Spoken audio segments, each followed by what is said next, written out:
Hello दोस्तों, नमस्कार। मेरा नाम है मिस्टर दिनेश और आप देख रहे हैं एकेडमिक पिल्ले। आज हम एक नया टॉपिक स्टार्ट करते हैं जिसका नाम है एंगल। हिंदी में बोलते हैं हम कोण या झुकाव। तो एंगल क्या हो, कोई दो रेस अगर किसी एक पॉइंट पर आकर मीट करती हैं तो तब एंगल फॉर्म होता है, यानी कि कोण बनता है। तो पहला एंगल है हमारा 0 डिग्री एंगल, यानी कि zero angle. Zero angle Hindi में बोलते हैं हम शून्य कोण। तो शून्य कोण कैसे बनेगा कि अगर दो लाइनें एक दूसरे पर क्या हो, ओवरलैप कर जाएं, तो तब जो है वो एंगल जो फॉर्म करेंगी यहां पर वो 0 डिग्री एंगल। इसे हम कैसे बताएंगे, एक रेज ये है और दूसरी रेज ये है और दोनों रेज एक दूसरे पे ओवरलैप कर जाएं तो यहां जो एंगल बनेगा उस एंगल को हम बोलते हैं 0 डिग्री एंगल। ठीक है। दूसरा एंगल है हमारा राइट एंगल या समकोण, कि अगर दो लाइनें एक दूसरे पर क्या हो, परपेंडिकुलर हो, तो उसे हम बोलते हैं राइट एंगल। जैसे कि एक रेस मैंने ये ले ली और दूसरी रेस ये ले ली और एक रेस दूसरी रेस पर क्या है, परपेंडिकुलर है, तो ये आपस में जो एंगल फॉर्म कर रहे हैं इन्हें बोलते हैं हम परपेंडिकुलर एंगल, यानी कि इनके बीच में जो एंगल बनेगा ये 90 डिग्री का एंगल बनेगा। नेक्स्ट क्या हिंदी में बोलते हैं हम रेखीय कोण। तो रेखीय कोण क्या है कि दोनों रेज जो हैं वो एक दूसरे के क्या हो, अपोजिट हो और स्ट्रेट लाइन में हो, तो उनके बीच में जो एंगल फॉर्म होता है वो होता है हमारा 180 डिग्री। 180 डिग्री जो होता है हमारा स्ट्रेट एंगल होता है।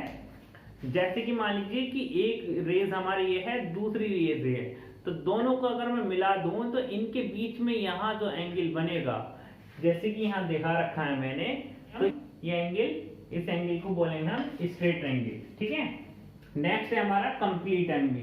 कंप्लीट एंगल क्या होता है, संपूर्ण कोण, कि अगर एक रेखा दूसरी रेखा पर क्या हो, ओवरलैप कर जाए, लेकिन ओवरलैप क्या, एक कंप्लीट रोटेशन के बाद, उसे बोलते हैं हम कंप्लीट एंगल। तो जैसे कि अगर पहली रेज ये है, दूसरी रे है, एक ये रेज जो है इस पे एक रोटेशन ऐसे कंप्लीट करके दोनों क्या हो जाए, ओवरलैप हो जाए, तो कंप्लीट रोटेशन के बाद ओवरलैप कर जाए, तो यहां जो एंगल बनेगा उसे बोलते हैं हम कंप्लीट एंगल। ये जो एंगल बना इसे बोलते हैं कंप्लीट एंगल 360। तो आइए बच्चों कुछ हम डिफरेंट एंगल पढ़ लेते हैं, जैसे कि acute angle, obtuse angle, reflex angle. तो एक्यूट एंगल को हिंदी में बोलते हैं हम न्यून कोण। तो एक्यूट एंगल क्या होता है, acute angle is less than 90 degree. क्या होता है ये, लेस देन 90 डिग्री, यानी कि अगर एक ये रेज है मेरी ओए, ओए मैंने कह दिया ये, तो ये जो एंगल होगा ये इस तरह का जो एंगल होगा, इस तरह के एंगल को बोलेंगे हम एक्यूट एंगल, यानी कि क्या होगा, 90 डिग्री से कम होगा। तो 90 अगर ये मान लिए तो इसके नीचे इसके अंदर अंदर जितने भी एंगल होंगे वो क्या होंगे, 90 डिग्री से कम ही होंगे। उस तरह के एंगल को हम बोलेंगे एक्यूट एंगल, यानी कि 90 डिग्री से जो कम होगा उसे हम एक्यूट एंगल बोलते हैं। दूसरा है हमारा ऑब्ट्यूस एंगल, इसे हम बोलते हैं हिंदी में अधिक कोण। तो obtuse angle is greater than 90 degree. तो जैसे कि मान लीजिए कि मेरा ये है, एक लाइन है मेरी, जैसे हम ओए मान लेते हैं और ये 90 डिग्री है, इससे अगर ग्रेटर है ये, तो ये जो एंगल बनेगा मेरा, इसे वो हम बोलेंगे ऑब्ट्यूस एंगल और ये हमारा एक्यूट। नेक्स्ट है हमारा रिफ्लेक्स एंगल। तो रिफ्लेक्स एंगल को हम वृत्त कोण बोलते हैं।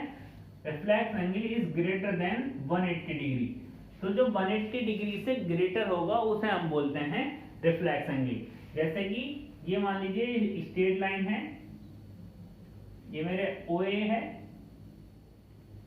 ओए मेरी क्या है, एक रेज है, ओए रेज में मैंने ये मान लिया कि ये मेरी लाइन है, जो मेरी क्या है, वो भी एक रेज है, दूसरी सेकंड, तो ये जो एंगल फॉर्म होगा इस एंगल को हम बोलेंगे रिफ्लेक्स एंगल। ठीक है। आपको ये वीडियो अच्छी लग रही हो तो वीडियो को लाइक करें, अपने दोस्तों में शेयर करें और चैनल पर नए हैं तो इसे सब्सक्राइब करें। तो कुछ और हमारे पास नए एंगल हैं, कुछ डिफरेंट एंगल हैं हमारे पास, उन्हें भी देख लेते हैं क्या है। पहला होता है हमारा सप्लीमेंट्री एंगल। सप्लीमेंट्री एंगल को हिंदी में बोलते हैं हम संपूरक कोण। तो संपूरक कोण क्या होते हैं? सप्लीमेंट्री एंगल वे एंगल होते हैं जिसमें दो एंगल का सम क्या हो 180 डिग्री होगा, उन्हें हम बोलते हैं संपूरक कोण। जैसे कि एक एंगल मान लीजिए मेरा ए है और दूसरा बी है, तो इनका जो सम होगा, सम क्या होगा 180 डिग्री होगा।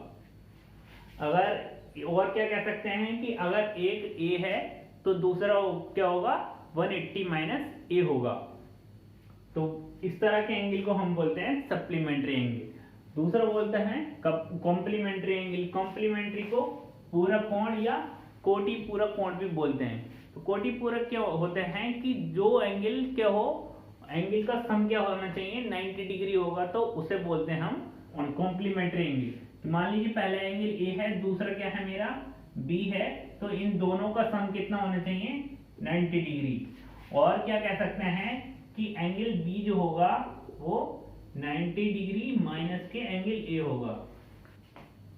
आई होप आपको ये वीडियो पसंद आई होगी। तो बच्चों मिलते हैं नेक्स्ट वीडियो में, तब तक के लिए बाय बाय।